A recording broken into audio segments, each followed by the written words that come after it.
Madame la Présidente. Ça fait un an maintenant qu'on a tout le paquet services qui est sur la table. Et l'ensemble des propositions législatives et non législatives de ce paquet ont avancé, voire même pour certaines ont été votées en plénière la semaine dernière, sauf une. C'est celle sur la directive et le règlement donc, qui instaure cette carte électronique donc, qu'on appelle e-card. S'il n'a pas avancé, c'est peut-être qu'il y a un réel sujet et que cette proposition pose de gros problèmes.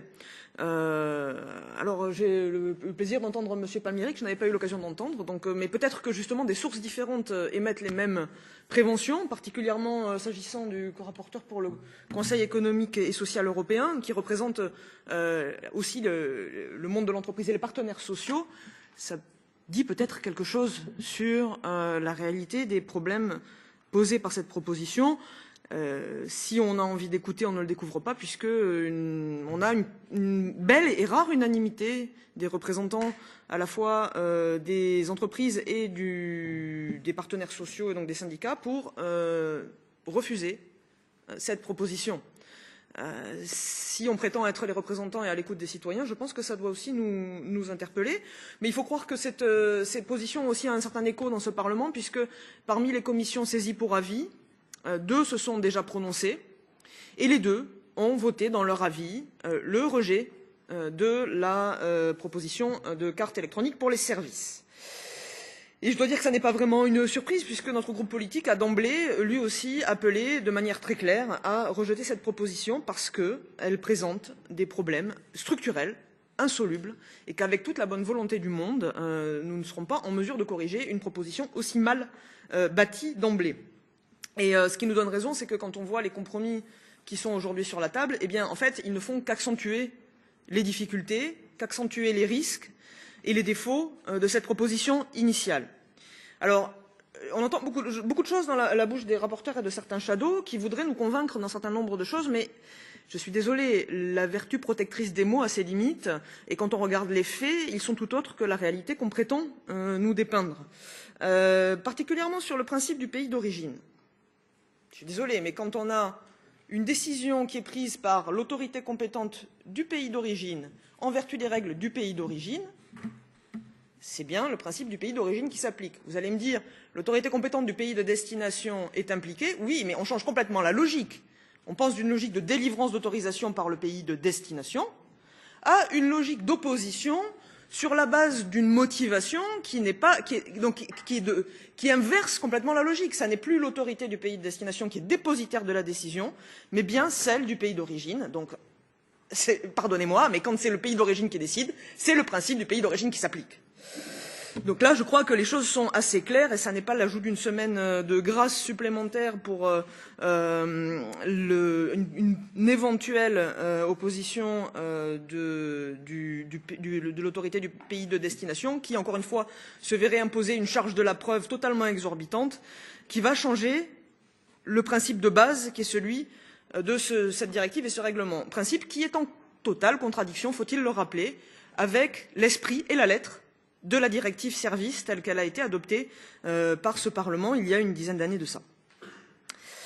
S'agissant du champ d'application, là aussi, on nous explique que c'est la directive service, toute la directive est service, rien que la directive service. Et absolument pas de problème en matière fiscale, sociale et globalement de réglementation visant à mettre en œuvre des raisons impérieuses d'intérêt général, comme le prévoit la directive service.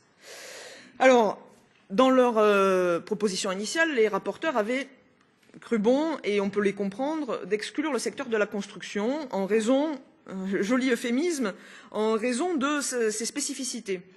Autant dire en raison de sa sensibilité particulière aux questions justement de concurrence sociale, aux risques de fraude sur les différents régimes sociaux, l'utilisation possible de faux intérims ou de faux indépendants. On sait que ce sont malheureusement des risques qui pèsent lourdement sur ce secteur et donc, quelque part, le fait de l'exclure, c'était entériner effectivement l'intensité de ces risques-là. Bon alors, le secteur de la construction revient. de même que d'autres secteurs qui sont ajoutés. Je pense en particulier donc à celui de l'assurance. Vous l'avez indiqué. Alors, s'agissant de la construction ou de l'assurance ou des services aux entreprises et des services de sécurité, c'est contre l'avis de l'ensemble des professionnels de ces secteurs. Il faut le rappeler. Mais vous ne vous arrêtez pas là, puisque vous ajoutez aussi maintenant des agences de placement et d'emploi et des entreprises de sécurité qui sont des secteurs qui ne figurent pas dans le champ d'application de la directive service.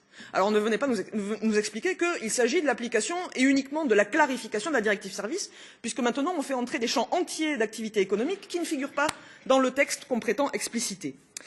Et puis j'entends aussi mon collègue Rosati qui explique que on ne va pas se limiter aux autorisations telles qu'elles sont justement définies et identifiées dans le cadre de la directive service, mais bien d'autres procédures, comme celles s'agissant par exemple de la forme juridique des entreprises, qui sont encore une fois hors du champ de la directive service.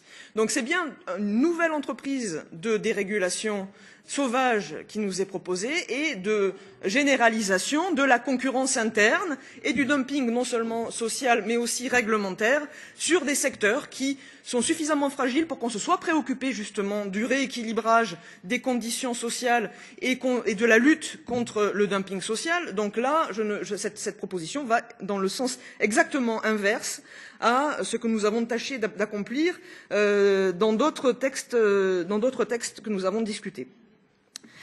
Une prévention particulière quand même, puisque j'entends aussi la volonté de vouloir généraliser le principe du dites-le nous une fois, du once and only, sans que aucunement le contrôleur européen des données personnelles et le groupe G29 aient été sollicités. On parle quand même là de collecte d'informations et d'échange d'informations qui mériteraient, je pense, une analyse plus approfondie du respect de la protection des données personnelles. Voilà pour l'ensemble des risques donc, qui sont ceux qui étaient présents dans la proposition initiale, qui se trouvent grandement aggravés dans la proposition de compromis. Et donc, vous comprenez bien que dans ces conditions, la position de notre groupe s'en voit confortée, mais elle n'est pas que celle de notre groupe, puisque comme je vous le disais déjà dans 2 commissions pour avis, elle représente la majorité des commissions qui ont été consultées. Donc c'est de demander le retrait de cette proposition qui apporte énormément de risques, qui qui propose des dispositions qui sont en opposition flagrante avec les objectifs dont elle se réclame. Évidemment, un marché intérieur qui fonctionne, c'est quelque chose que nous souhaitons. La pleine application de la directive service, c'est quelque chose que nous souhaitons. Mais le respect de l'intention du législateur et le respect de conditions équitables qui donnent à toutes les entreprises les mêmes conditions sur les marchés sur lesquels elles exercent, cette volonté d'équité et de justice sociale qui nous anime et que nous défendrons en demandant le rejet de cette proposition.